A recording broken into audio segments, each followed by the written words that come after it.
Hi, hello. How are you all? It's Claire here. It's Monday night and we are ready to business buzz. Yes, let's do this. So tonight for you, what I've got, it's something that I do and I love doing, and it's all about the customers, yes, and it's all about the customer journey and actually trying to create and not trying but really understanding what is the customer journey, what does it look like in your business. So what does your customer has to do, whether he rings you, whether he looks at your website, whether he comes through your front doors, what are the steps that he needs to take to actually have a fantastic experience.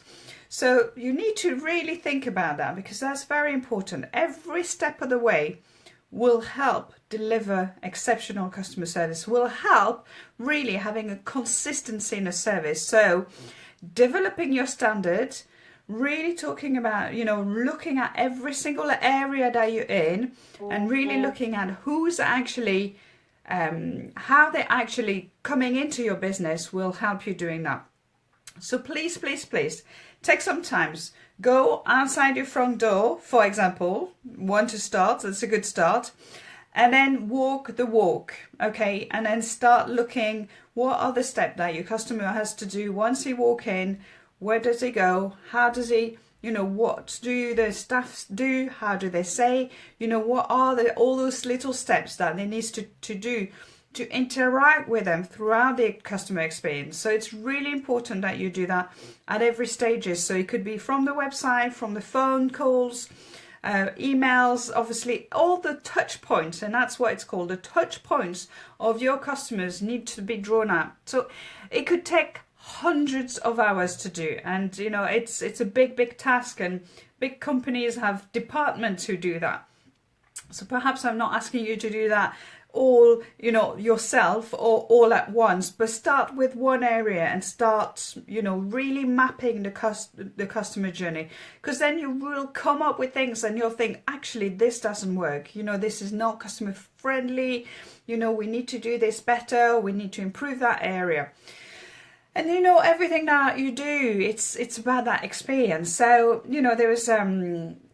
there was a doctor in America, and he created that amazing kind of scan, MMR scan, and he was so proud of himself, and it took years to do, and he put it in, fit it all in, and very happy with himself. He sits in the corridor and he waits for the next patient to go in, and it was a little 8 years old girl who was arriving with her mom and dad, petrified, in tears, didn't want to go, crying, I don't want to go. The parents kind of pushing her and pulling her to get her. We need to do it, you're going to have to do it. So she goes in there, and the nurses has to sedate her so she can stay still in there. And then the doctor looks at his big machine that he's just created. He goes home and he says to his wife, I've just completely missed it. I've spent all them years to create something, and then those children have to be sedated, and then it's wrong. What is happening? What am I supposed to do? And his wife said, you'll find a solution. Think about the experience. I tell you what, the next day he goes in, goes to his MMR scan, and transform it, put loads of different stickers on it, and it's not an MMR scan anymore. It's a pirate ship. Yes, a pirate ship. And then all the children are taking into a pirate adventure, and they're all getting dressed up with the nurses and the doctors, and everybody's putting a patch on their eyes, and they've got their little saw, and they're all going in an adventure. And then the nurses said, and you be careful, you can't move, because the parachute's going to move, it's going to go up and down, and there's going to be flashing, but you can't move and you can't say anything, otherwise the pirates are going to see you.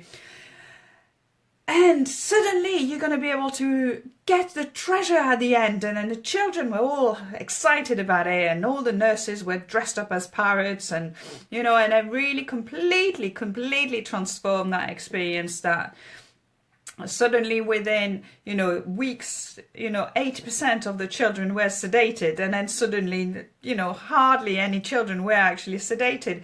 So it's just a little story, a true story, but it's a story about your customer journey mapping and your customer experience. What is the experience you want your clients, your customers, when they walk through your door, do they want to experience? Hello, Rachel. Hello, Artie. Thanks very much for joining me tonight.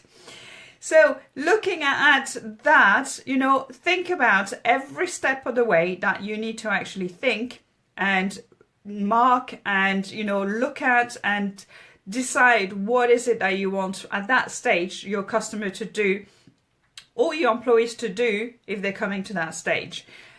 Remember, KISS, K-I-S-E, keep it simple, stupid. Sometimes we try to overcomplicate things, and sometimes the customer just wants simply just to have a really good experience and everything to work one thing after the other and really work well. So, you know, think about that. Think about your journey. Think about every step of the way, and then start creating and start mapping all those steps, all those touch points for your customers to really, really have an amazing experience when they come in contact with you. That's it for now. Just if you need anything else, my little book, you can always download it on Amazon. Or actually, I'm just thinking, I've got my online course as well. If anybody is really interested into knowing more about the customer journey, developing standard, you know, really, really having 10 really good steps to deliver exceptional customer service, you can go on my online course. It's called deliverexceptionalcustomerservice.com. Go and have a look. If you want a special offer, email me and then I'll give you a special offer just because it's you, but just because you're watching this video. And my details, email is contact@thebusyqueenbee.com.